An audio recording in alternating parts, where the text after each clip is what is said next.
He's the Overlord of Freeport and featured in the latest EQ2 expansion, but who is Lucan D'lere? And we get in the zone with the Anniversary Tower, and is your guild the best? Well, then show us by nominating them for a Fippy Award. It's all in this episode of the EverQuest Show. I'm on top of the world and now I'm living, and the good just gets better, keeps on giving. Not even close to the end, it's just beginning. Life is getting lighter while the days are getting brighter. Gotta celebrate life and get excited about good times and good living. Come on, shout it out. Hey! Take it up, take it over, take it out of control. Today I'm freeing my soul and now you got me singing. Oh, hey, oh. Hello and welcome into the EverQuest Show. I'm Fading here in the EverQuest Show studios. Last episode, I announced that the Fippy Award nominations have begun. Already there has been great response. In addition to nominating the zones, NPC models, and headlines of the past year, I also asked you to help by nominating the best EverQuest or EverQuest II content creators. But where I really want you to blow my socks off is with nominating for Guild of the Year. Now, some of you have submitted some of your guild names, but what I'm looking for is video submissions. Show me why your guild is the best. You can show off your tactical prowess, you can be funny, or just a feel-good video about why your guildmates are amazing. Get creative. In general, your nomination video should be a minute or less, and I'll have a panel of judges helping me to decide which submissions were the best. Remember, your video submissions will be what we're judging you off of, so now is your time to shine. Video submissions are going to be accepted through mid-December, so get those video submissions in as quickly as possible. And after that, all of the nominations will be compiled and narrowed down, and then voting will begin. All of the information on how to nominate and submit your video is in the description to this video and on EverQuestShow.com. And even if you aren't nominating your guild, you can go and nominate the zones, NPCs, headlines, content creators. It's really a lot of fun to see what's happened over the past year and to give some recognition. And that brings us to the question of the episode. Which guild do you think will earn the Fippy Award for Guild of the Year? Comment below with your thoughts. And to keep supporting the EverQuest Show and to make sure you know when more Fippy Award info is posted, be sure to like the video and subscribe to the channel. One of the newest zones for EverQuest, it was released specifically to celebrate the 25 years that EverQuest has been live. So now let's go in the zone of the Anniversary Tower. It's one of the newest zones in EverQuest, but it wasn't released in an expansion. It was part of the year of Darkpaw, the Anniversary Tower, floating on the shoreline in the Desert of Ro. And though many of you have experienced the Anniversary Tower, here's a couple of quick tips that you may not have been aware of. First of all, the numbers on the doors, those have been added recently, so you know which floor you're on. Secondly, if you have to climb multiple floors in intervals of 3, you can use the transporter in the center. Every time you step on the pad in the middle, it takes you up 3 floors. So if you need to go up to the 9th floor, just go to that pad 3 times. Need to go all the way to the top? Just click the pad 4 times instead of running all the way up the spiral.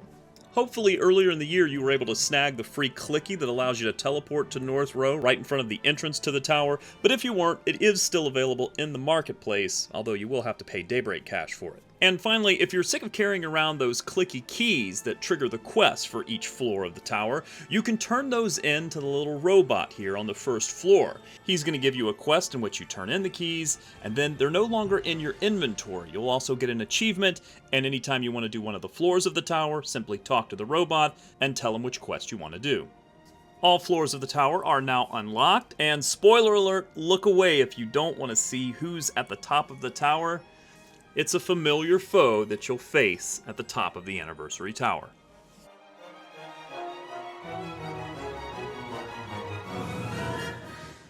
Another result of the year of Darkpaw is EverQuest II revisiting some of the original storylines in the game. But how did the Overlord of Freeport become a pivotal figure in the game? Here's the origin story of Lucan D'lere.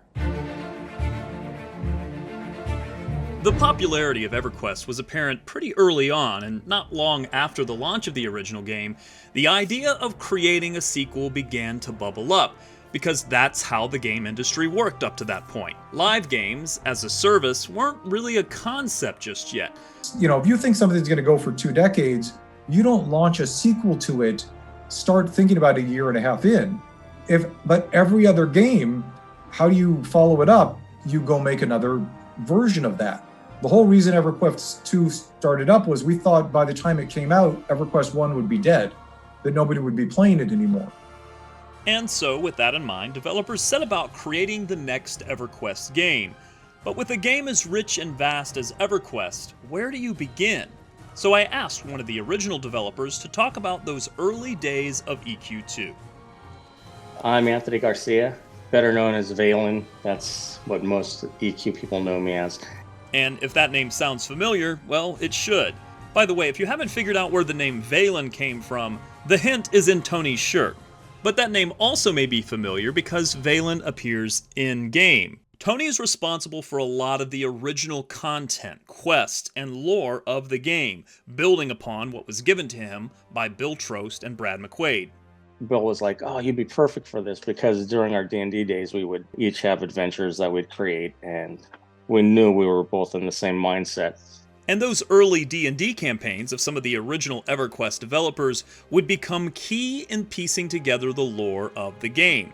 Characters like Mayong Mistmore, for example. Mayong's Bill's main D&D character. And since this story is about the birth of EverQuest II, where did Lucan D'lere come from? He was my character, a cavalier. His full name is Sir Lucan D'lere, and I know most people think that name comes from Baudelaire from like King Arthur. In actuality, it was because there was a whole bunch of candy on the table. There was a Butterfinger on there, so it ended up being Baudelaire. Bill used him as Freeport's ruler, Overlord, and he dropped the butter part and just he made D'lere. And once I found him in there, I bonded him with him, and I carried him all the way to EQ2 and made sure he had a larger-than-life presence. And so the central figure to EverQuest II was born, having his roots in a Dungeons & Dragons campaign, and then filling in that lore as EverQuest I was developed. Lucan was once a paladin for the Knights of Truth. He was tasked with maintaining the peace in Freeport, while the majority of the Knights of Truth left on crusade against the undead of Phagewar.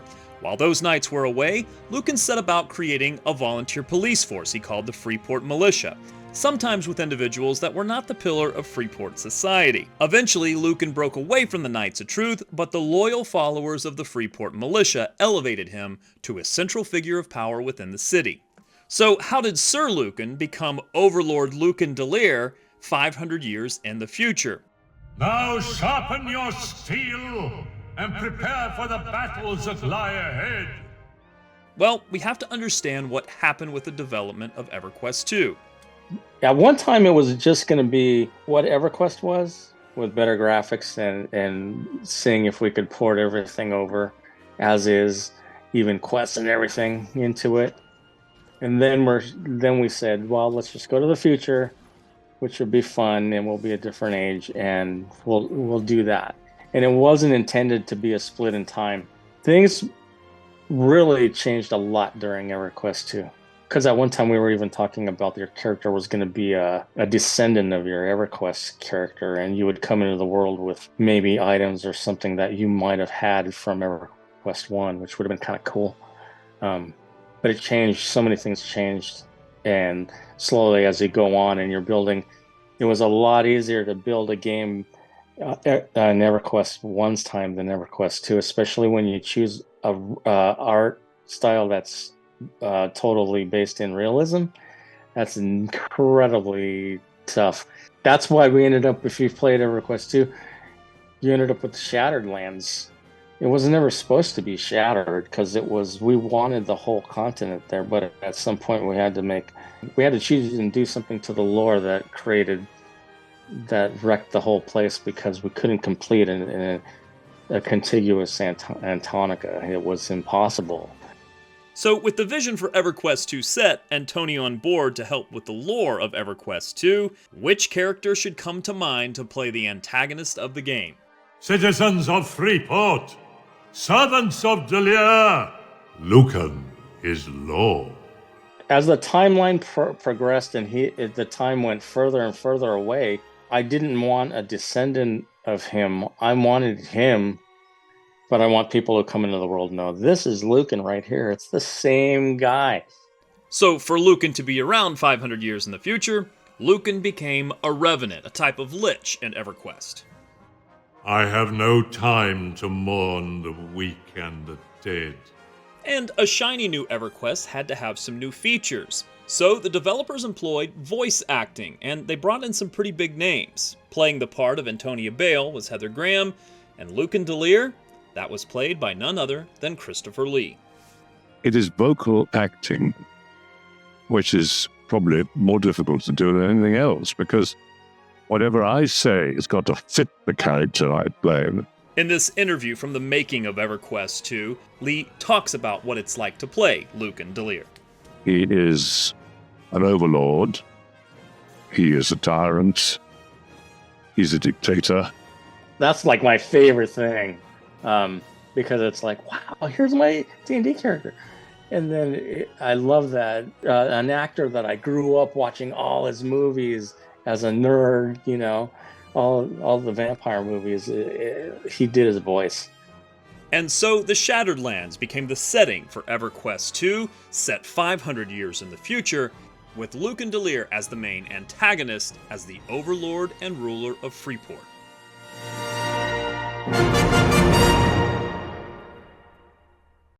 When it comes to EverQuest II content here on the show, there is one developer that we certainly hear a lot from. I am Kyle Vallee, and I'm the creative director for EverQuest II. It's like a combination of being like a director and a lead designer. So I'm pretty much in charge of, you know, all the designers. I work a lot with the artists. I also work with the people who do our music, people who do our key art, people. It's kind of like being a director of all trades. Probably Sky Shrine was my favorite. We were in a transition point as a team, and there was only a couple of us who were actually available to do content. We decided that we were going to give the player base as much content as we possibly could in the next game update, and we put in this massive zone with, you know, 3 districts, and we made a city that was populated, and then we did contested versions and dungeon versions, and we had dragons, and we had, you know, if I think about like a time period where I was doing content and I was the most passionate about it, it would be Sky Shrine, because it was like, we really wanted to give them as much stuff as they possibly could do. Rowan Thier, I remember watching the concept art for Rowan Thier. If you could snap your fingers right now and change, remove, add any one thing about the game, what would that thing be?